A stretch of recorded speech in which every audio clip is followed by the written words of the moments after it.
One of the things that I've learned about my parenting is that you need to adapt to how culture changes, and as times change, you've got to adapt things. I remember growing up as a kid and some of the rules and the ways that things were done in our home as kids. It was different than they are today. I remember when I was in middle school and high school using AOL Instant Messenger to communicate with my friends. That was how I talked with everybody. And at that time, we didn't have, Wi-Fi. It was dial-up internet. So you waited 10 minutes before you could even begin the conversation with those friends of yours somewhere else in the city. And I remember growing up that the cell phone that I got, I didn't get a cell phone until I was 16 and driving. There wasn't a need for a cell phone until I was driving. And the cell phone that I got was a shared cell phone between me and a stepbrother at the time. And we had this cell phone. It wasn't smart. There was nothing smart about this phone. It was a brick. And so we had this brick phone, and on this phone, it had a limited number of text messages that you could send. It had limited number of minutes that you could use, so you had to wait until, depending on your plan, 7 o'clock or 9 o'clock at night to call your friends, right? And then it was a challenge to deal with. And so life back then was different. There weren't a whole lot of rules or regulations to how we had to operate in the digital world at that time when I was growing up. Fast forward now, I've got children that are growing up in a very digital age. My kids got an iPad for Christmas, and so one of the things that we did before we gave them their gift was I removed any access to internet on their iPads. There's no ability to access YouTube on their iPads. I have an app on my phone that allows me to control what time frames they have, the amount of time they spend on their device, the time frame during the day that they can be on their device. It manages the content that comes across their device, and before they even can put an application on their device, it's got to be approved by myself or by Audrey. I mean, our kids have, in my opinion, more rules and regulations than the IRS tax code when it comes to their devices, okay? They're locked down because the reality is I know that I've got to parent in a different way than when I was growing up. If I gave my kids all the freedoms that I had digitally growing up, there's a really high probability that they would come across something that they don't need to see. Recent studies show that children at the age of 7 are accessing pornography these days. And so I've put regulations in place because I have to change with the times. It's a different world than I grew up in. And so there's different rules that my kids have growing up. Audrey and I have learned that we have to adapt our parenting to the culture that's around us. And so we've had to make some changes. We have the same end goal, right? I mean, my mom's end goal and our end goal was to raise God-fearing kids that are honest and humble and compassionate and good, productive members of society. The way that we accomplish that goal is very different now than it was when I grew up. Same mission, but the method has changed quite a bit. And so I titled the message today, Some Things Change. Some things change, because reality is life, there's always change happening. Today we're wrapping up our series called Sequel, talking about the early church. We call it Sequel because the life of Jesus, the book of Acts, as we've been kind of overviewing the book of Acts, is the sequel to the life of Jesus. It contains many of the same characters, many of the same locations of the original movie line, storyline, whatever. So it's the sequel to the life of Jesus. And as we've looked over the last couple weeks at different parts of the book of Acts, we've seen that the disciples were completely transformed over the course of this book. The early church, the mission of the early church was to share the message of Jesus, to share about who he is, who he was. And that mission that was given to the early church is a mission that still applies to those who would call themselves Christ followers today. We as a church still have a mission to share Jesus with people who are far from him. And so Paul, he's the author of most of the New Testament. Paul, if you look at his story in the book of Acts, Paul has this encounter with Jesus one day. He's on this road to Damascus, and he has this encounter with Jesus, and it radically transforms him, because we know that one moment in the presence of God can change a person forever. And so he has this radical encounter with Jesus. Paul goes from this incredible persecutor of the church to being a preacher of the church. He comes from this place of incredibly oppressing the church to becoming outspoken about the church. And so in Acts chapter 17, where we're going to be out today, we see this transformation that's come full circle in Paul. Paul is now on this journey. He's journeying through the nation of Greece, and as he's journeying through Greece, he's taking along these different cities, and Paul gets in this spot called Thessalonica. And as Paul's in Thessalonica, he begins doing what he's done in many places before.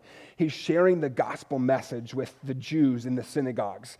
But what happens is some of these Jews, they get a little bit frustrated at Paul. And so they concoct this plan to get Paul tossed in prison. And so they get people that are around and begin to make things up. Well, the Jewish believers of that time that were not opposed to Paul, they caught wind of this plan and they said, Paul, you got to get out of here. And so they send Paul and Timothy and Silas, who he was traveling with at the time, they send them to Berea.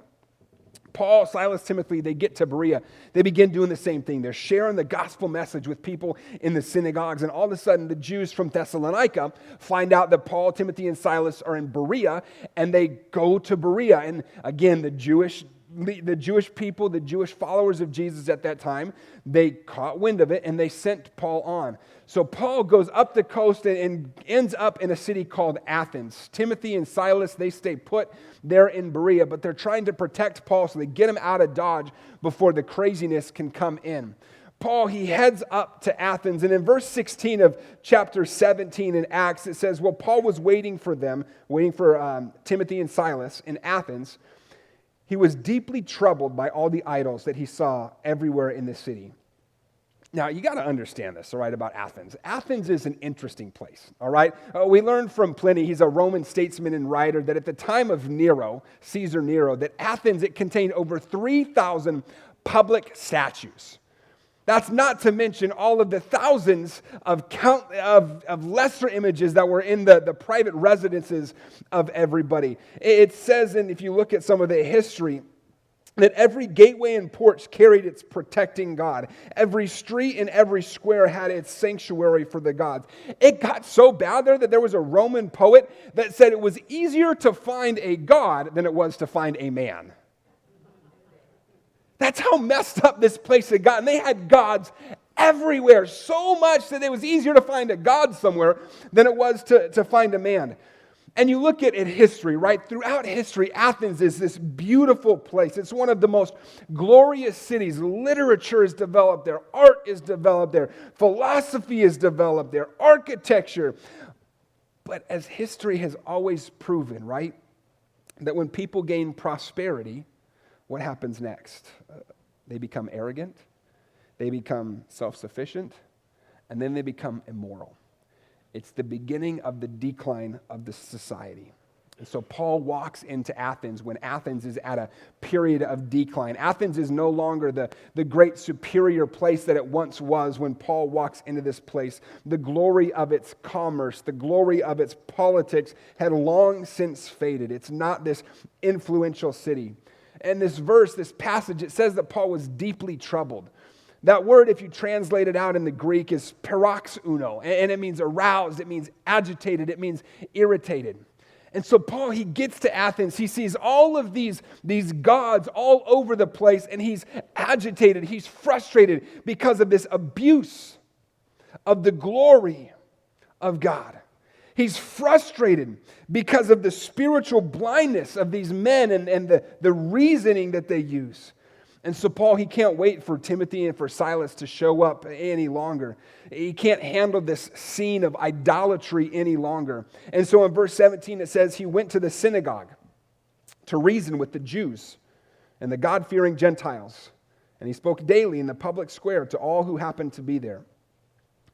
Paul, he begins to reason with many of the different types of people. Athens was the intellectual center of the world, right? It was a place where all different types of people were at, all different types of beliefs, and Paul addresses all of them in this passage here. He talks to the religionists, those who were the Jews that were familiar with God.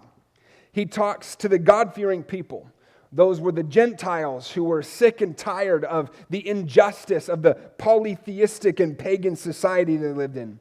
And then Paul takes the message to the average person in the city squares. He goes to the random people that were there. Those were the people that just went with the flow. They did what everybody else did in order to fit in. And then verse 18 says he also had a debate with some of the Epicurean and Stoic philosophers. When he told them about Jesus and his resurrection, they said, "What is this babbler trying to say with these strange ideas he's picked up?" And others said, "He seems to be preaching about some foreign gods."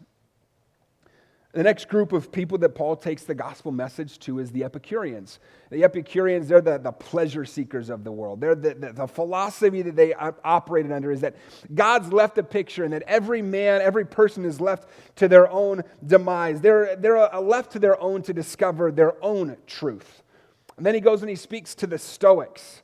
The Stoics were the rationalists. They were the self-controlled. They were the disciplined. They were the pantheists. They believed that God exists in everything and in everyone. They believed that there was no good, that there was no evil, and that really everything just happened as it was exactly supposed to happen. And then in verse 19, they took him to the high council of the city. "Come and tell us about this new teaching," they said. "You're saying some rather strange things, and we want to know what it's all about." It should be explained that all the Athenians, as well as the foreigners in Athens, seemed to spend all their time discussing the latest ideas. Then Paul goes to the philosophers.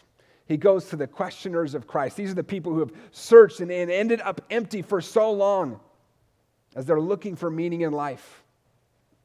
Instead, they've been listening to these new and novel ideas and come up empty. Paul here, he addresses all the many types of people that you and I encounter in life. We encounter the deeply religious. We're going to come across the pleasure seekers. We're going to come across the rationalists. We're going to come across the philosophical. He goes to all these different people groups and he begins to share the gospel with them. But the methods that Paul was using, they were confusing him. They weren't understanding it. "What's this babbler talking about?" they said. It wasn't making sense to him. The way that Paul had shared the gospel message in all the places beforehand, it wasn't working. And because of the way that the people of that time in Athens loved to debate things and learn new ideas, learn new theories and philosophies, they took Paul to a place called Mars Hill. Mars Hill is where all the philosophies, the world's great philosophers, began to have their conversations. People like Plato and Aristotle and Socrates. They had expounded at Mars Hill upon their great beliefs, their great theories and thoughts. And here's Paul. He gets taken to Mars Hill with the opportunity to share the gospel message to a group of people who have no idea what he's talking about. But what happens is, as Paul gets there, he realizes that he's got to make a change. He's got to change his delivery method. Because what he's done in the past, it doesn't seem to be working. It's not making sense to them. The way that he had always done things, it wasn't going well this time. And so Paul, it says in verse 22 of Acts 17, standing before the council, addressed them as follows. He said, "Men of Athens, I notice you were very religious in every way. For as I was walking along, I saw your many shrines. And one of your altars had this inscription on it, 'To an unknown God.' This God whom you worship without knowing is the one I'm telling you about."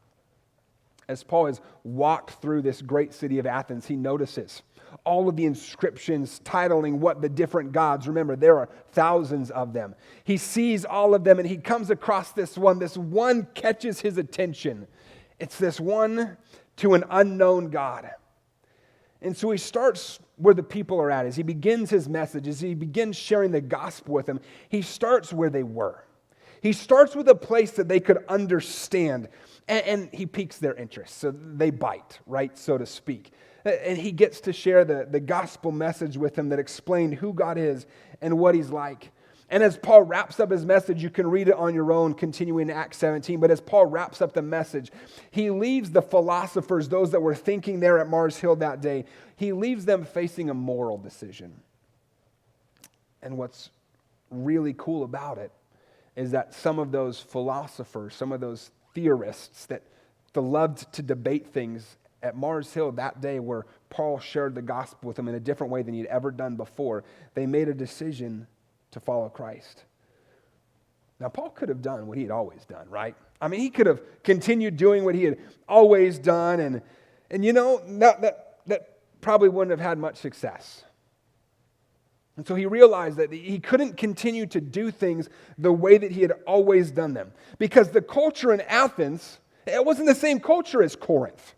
It wasn't the same culture as Philippi. It wasn't the same culture as Thessalonica, as Ephesus. Each of the areas, they had different cultures. And Paul recognized that what he had done in the past wasn't working, and so he needed to change because the culture had changed. Church, can I tell you that the culture of the 1990s is not the culture of today? The culture of the 90s is not what we see in the year 2023. I mean, you look at the landscape of church today, the church world today, and what do we see? We see declining attendance in stagnated churches. We see denominations that are being redefined. We see Christians attending church less and less often. Stats show that people who would call themselves a regular attender of church, guess how often they attend? 1 to 2 times a month, according to studies. Now, in the 90s, that number was 3 to 4 times a month. And in the span of 30-some years, the regular people who would call themselves a regular church attender only come 1 to 2 times a month. Now, I'm not saying if that's you, I'm not guilting you into it. I'm just saying that that's what the statistics show. But then you add to that the reality that our culture is changing faster than it has ever changed in our lifetimes. Church, that because of that rapid change, our response to the change becomes incredibly more critical. And in many ways, what the church is going through is reflected in other industries, like what's been happening in the newspaper and the photography industries. 11 years ago, there was a company by the name of Kodak. It was synonymous with photography. Everybody knew Kodak and photography went together. But 11 years ago, Kodak went bankrupt. Because Kodak had one fatal flaw. They had banked too much of their future on their past success. They missed the world changing to a digital world. They banked all of their past successes on what they had done in film and 35 millimeter. They had banked all of it. They had a digital camera at one point, but they didn't invest into it because they didn't see the potential in it. And because of it, they missed and are now very different. You think of the newspaper industry and the changes that are happening as the world changes, and what's happening in these industries, it's happening in churches as well. The question is, how do we adapt? How do we adapt to the world that we live in? How do we change the method? You see, the responsibility of the church is not to get people in the chairs. The responsibility of the church is to spread the gospel. Amen. So we need to take advantage of changing cultures, changing politics, changing technologies, and find new ways, find new methods to share the gospel of Jesus. That's what author Simon Sinek, he would call it an existential flex. Here's what he says. He says, existential flexibility is the ability to make a profound shift in order to continue advancing your cause. One of the most challenging phrases that I've come across in my time in church world, in ministry, is the phrase, we've always done it that way. We've always done it that way. There's success in the past, and because of the success in the past, they don't want to make changes because it worked. And if it worked once, then it can work again. So churches will keep doing the same thing, expecting to get the same results they had 20, 30, 40, 50 years ago. And in my opinion, this is where many churches miss it. There seems to be an unwillingness to change. Because this is how it's always been done. And what happens is when they have an unwillingness to change, they miss out on the whole purpose that Jesus came, to seek and save the lost. So what happens is we want to do church, we want to do ministry like it's always been done before. We want to have the same Sunday school class that we had back when we were growing up. We want to listen and play the same worship songs that we played when we were growing up. We want to have the same decorations in our church that we had when we were growing up. We want it all to look the same. We don't want to change because we don't like change. We're resistant to change. We don't like what change is going to do to us. We don't want things to change. So we like it to continue as it always has been. And yet often in church, people are resistant to changes that are associated with the way that ministry is done. They're resistant to the changes to the model of ministry, the way ministry is done. And what happens is that churches and that people, they fall in love with the model and they forget about the mission. We get so wrapped up in the way that ministry is done, the things that happen inside the church, that we forget that the mission of the church is to seek and save the lost. But we get so wrapped up in our current comfort zones. The reality is we need to marry the mission and date the model. We need to marry the mission and date the model, because this is the truth. The mission hasn't changed. The method has. The mission has not changed. In 2,000 years, the mission remains the same. That's why we're in the series of the early church. It was the same mission given to the early church that was given to us, to reach people with the life-changing message of the gospel. But the way that we do that has to change. Paul, he observes the culture of Athens, and he adapts his message to meet their needs. And here's what I love about it. In his adaptation of meeting their needs, he didn't compromise the message. That's what so many people get concerned about, is if we make changes, then we're compromising the message. No, we're just changing the delivery platform. Instead of giving you a delivery at your front door, we're using a drone today. You still get your package. It just looks a little bit different in how it gets there. We have to change how we do ministry. We have to be flexible. And in our current 21st century, you look at the technological advancements, technology has become a powerful tool for sharing the gospel message. Think about things like social media, right? Or live streaming, or podcasting, just to name a few of the technological advancements that have allowed us to share the gospel in a different way. The mission remains the same, right? To share the gospel, to reach the lost. But the way that we do that, it looks a little bit different. The methods have changed. Because what worked in the past, it might not work in the present. We have to be willing to try new methods to reach people. Let me say it this way. To reach people that we're not currently reaching, we're going to have to do things that we're not currently doing. To reach people that we're not currently reaching, we're going to have to do things that we're not currently doing. We're going to have to adapt. We're going to have to change as culture changes. We're going to have to change what we're currently doing in order to reach people that we're not currently reaching. Can I tell you, church, I love you if you love Jesus, and I love you if you don't love Jesus. But outside the walls of this church are a lot of people that don't love Jesus. And as much as I care about the people in this building, we cannot forget about the people outside the building. And in order for us to reach those people, we might have to do some things. Oh, you're excited. That's great. I'm excited because I'm going to drop something else on you real quick. You get it, right? You get my heart behind it. But some of you that are excited about it, guess what? Some of your favorite things, they might cease to exist. And that's hard. Because you really love this thing or that thing. But it might not be around in 6 months, in a year, 2 years. Because We have to change how we do ministry in order to reach people we're not currently reaching. So I love your enthusiasm, but hold on to that enthusiasm when something comes out from underneath you.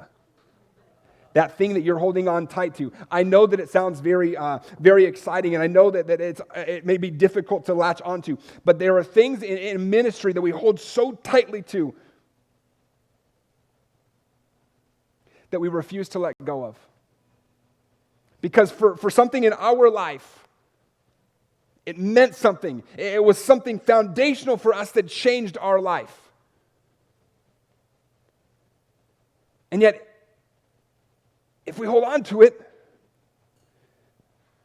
we might not have the resources or the manpower to do the other thing to reach the person that we haven't reached yet. That's why I said we have to marry the mission. You hold tightly to the mission. You hold on to the mission to reach people for Jesus. People that are lost. We hold tight to that. But the way that we do it, you got to let go. You got to let go. Because if you hold on tight, you're going to get hurt. You're going to get hurt.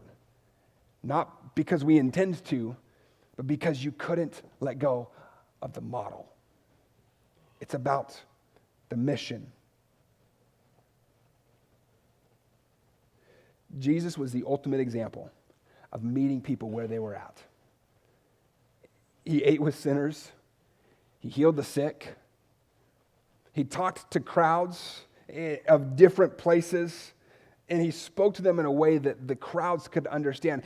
Jesus, he changed the things that he said and the way that he said things depending on the culture, depending on the situation. His message didn't change.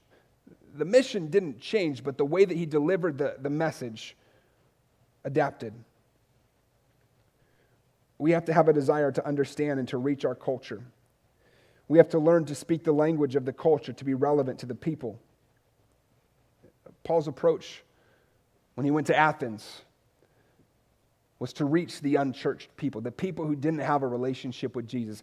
And because he knew what his mission was, he adapted his method. He changed what he did. Church, we have to have a heart to reach those that don't yet have a relationship with Jesus. We have to find ways to connect with them. Because here's the thing, reaching new generations with the gospel requires adapting methods without compromising the message. Reaching new generations with the gospel requires adapting methods without compromising the message. We have to be willing to innovate and to adapt to the changing times and changing cultures. Just as Paul adapted and changed his method of delivery in Athens to reach the people where they were, we've got to be willing to try new things in order to reach new generations. Imagine for a moment with me a carpenter trying to build a house. Right? 75 years ago, that carpenter building a house probably didn't have an air compressor and a nail gun as they were framing up that house.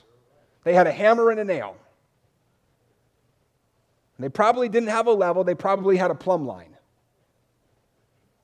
But as new tools have been invented, there's not many construction guys that I've come across that are saying, no, please, I can't use an air compressor and a nail gun to make my job easier. The old tried and true hammer and nail, here we go. I love broken thumbs. No. He says no. He says no, I'm going to change. I've got new tools that I can use to continue. The mission, it hasn't changed, right? The mission is to complete the home where people can be safe, where they can have a roof over their head. That mission hasn't changed. The method in which the home is built has changed. I heard even between services that they're now beginning to pre-cut the lumber before it gets even to the build site.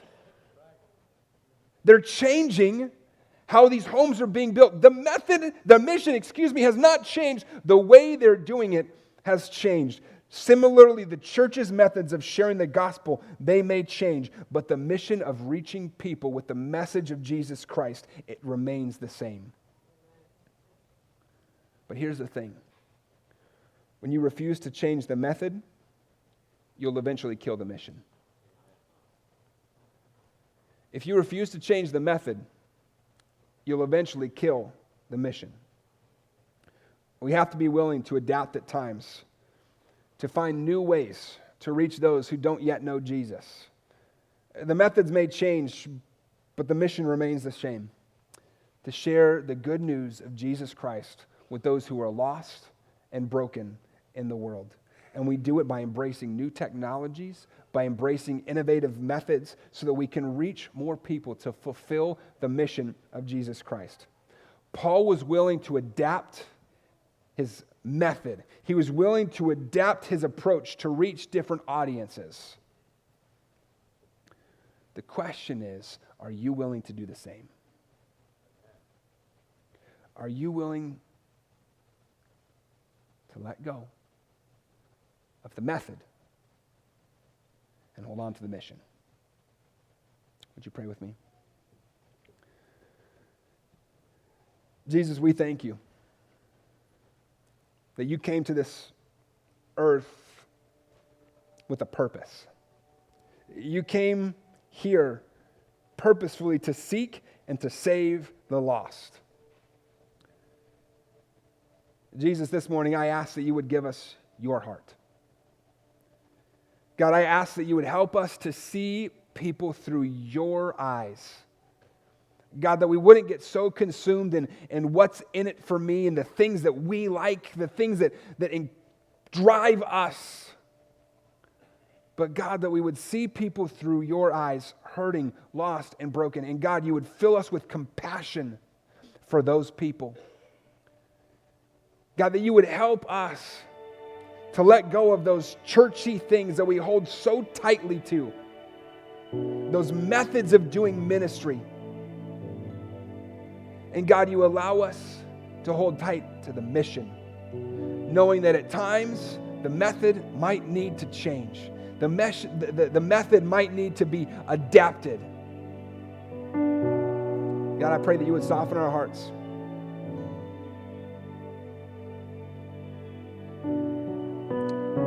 God, I ask that you would help us. Help us to understand that some things really do change. And not to fear change, but God, would you excite a passion deep within us for change? God, would we be a church that's not stuck and we've always done it this way? But God, that you would help us to think outside the box in order to reach people who don't yet know you. Give us your heart, we pray, Jesus. As we keep praying this morning, maybe you're here. You're here today and you don't have a personal relationship with Jesus. Something hasn't changed in you yet. You haven't found the hope that you've been looking for. You haven't found the peace that you've been desiring. If you're here today and you're ready to surrender your life, you're ready to find hope, to find peace, to find joy that's unquenchable. With heads bowed and eyes closed, in a moment I'm going to simply ask you to raise your hand as a sign of surrender, saying, Jesus, I'm giving my life to you. And what we'll do is we'll repeat a prayer in here. Everybody in the room will repeat it line by line. We don't want to single you out. We don't want to embarrass you. But if you're here today, ready to make a decision to follow Jesus, or maybe you made a decision a while back, and you're ready to give your heart back to Jesus. With heads bowed and eyes closed, on the count of 3, would you just simply slip your hand up? Ready? 1, 2, 3. All right, I see your hands. Thank you. Thank you. Jesus, you see them. Would you all pray this prayer with me? Say, Dear Jesus, thank you for coming to this earth for me. I've made mistakes, and you still love me. Today, Jesus, I give my life to you. I ask you to be my Lord and my Savior. Thank you for going to the cross and paying the penalty for my sin. Today, by faith, I give my life to you. Thank you for new life. Now you have mine. In Jesus' name, amen. Can we join in with the party in heaven today?